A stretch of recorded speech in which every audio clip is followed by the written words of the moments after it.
بسم اللہ الرحمن الرحیم۔ السلام علیکم۔ ایک زہریلی کہانی۔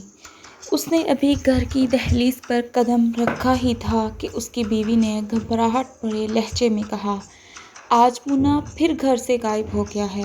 اسے یقین تھا کہ اس خبر کو سننے کے بعد اس کا شوہر اسے کافی ڈانٹ لائے گا، کم از کم الٹے پاؤں ہی گھر سے اسے ڈھونڈنے کے لیے نکل پڑے گا، مگر خلاف توقع وہ بڑے اطمینان سے گھر میں داخل ہوا، منہ ہاتھ دھونے کے بعد کپڑے تبدیل کیے اور اپنی بیوی سے چائے کی ایک پیالے کی فرمائش کی۔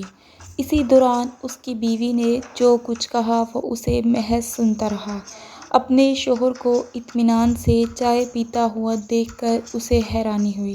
یہ حیرانی اس وقت اور بڑھ گئی جب اس نے دیکھا کہ اس کا شوہر چائے پینے کے بعد اخبار بینی میں مصروف ہو گیا۔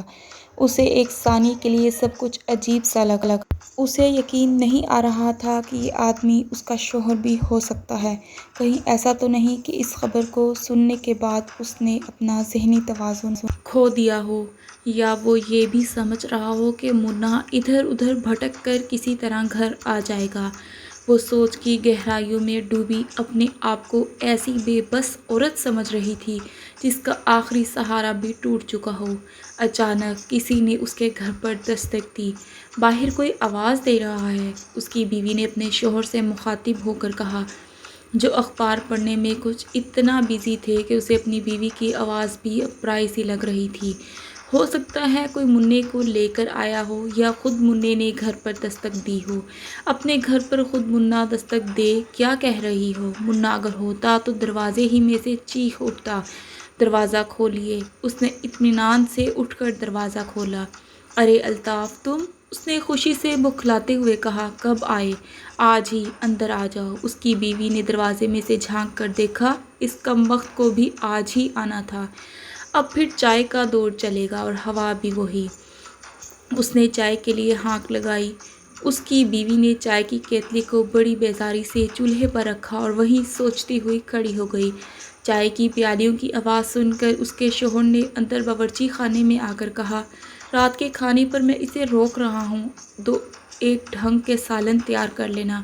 اس کی بیوی نے زہر آلود نگاہوں سے اس کی طرف دیکھا، مگر وہ کچھ کہے بغیر چائے کی کشتی ہاتھ میں تھمائے ڈرائنگ روم میں آ کر اپنے ساتھی سے گپیں ہانکنے لگا۔ بڑی عمدہ چائے بنائی ہے بھابی نے، اس کا ساتھی کہہ رہا تھا۔ شاید نشانہ غلط لگ گیا، ورنہ ایک آنچ کی کسر ہمیشہ باقی رہتی ہے۔ ایسا لگتا ہے کینٹین کی گاڑھی اور بدمزہ چائے پیتے پیتے تمہارے منہ کا مزہ بدل گیا۔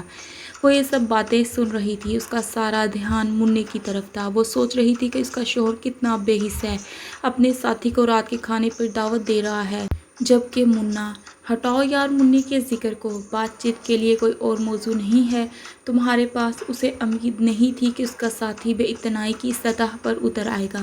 اب اس کی باتوں میں وہ گرمی نہ تھی، پھر بھی وہ ایسے باتیں کیے جا رہا تھا، لیکن اس کا سارا دھیان بٹا ہوا تھا۔ بے حس آدمی مرتا بھی تو نہیں۔ اندر سے ایک غسیلی آواز ابھری۔ وہ کچھ سمجھ گیا کہ معاملہ کچھ دیگر ہے۔ وہ اپنے ایک قریبی یار سے کچھ چھپا رہا ہے۔ یہ آواز بھابی کے علاوہ کس کی ہو سکتی ہے؟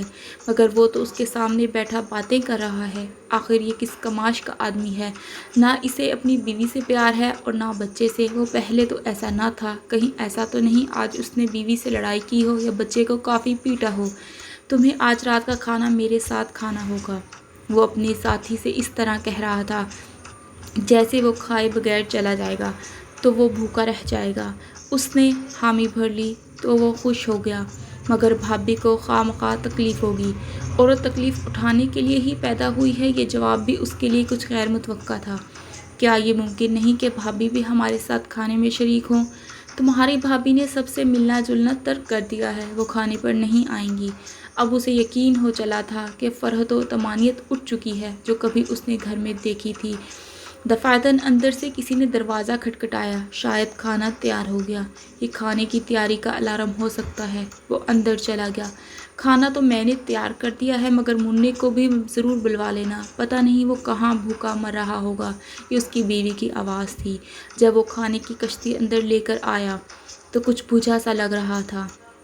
ابھی اس نے ٹیبل پر کھانا رکھا ہی تھا کہ اس کے کانوں سے پھر ایک بار آواز ٹکرائی۔ بے حس آدمی مرتا بھی تو نہیں۔ کیا تم بتا سکتے ہو بے حس آدمی کون ہے جو مرتا بھی نہیں؟ کہیں وہ میں تو نہیں ہوں؟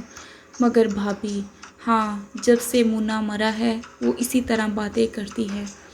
جیسا کہ ایک زہریلی کہانی کا مطلب یہ تھا کہ ایک ماں جو کہ اپنے بیٹے کے مرنے کے بعد بھی اس کا بار بار ذکر کرتی، اس کو بار بار بلاتی کہ وہ غائب ہو گیا ہے، مونا پھر غائب ہو گیا ہے۔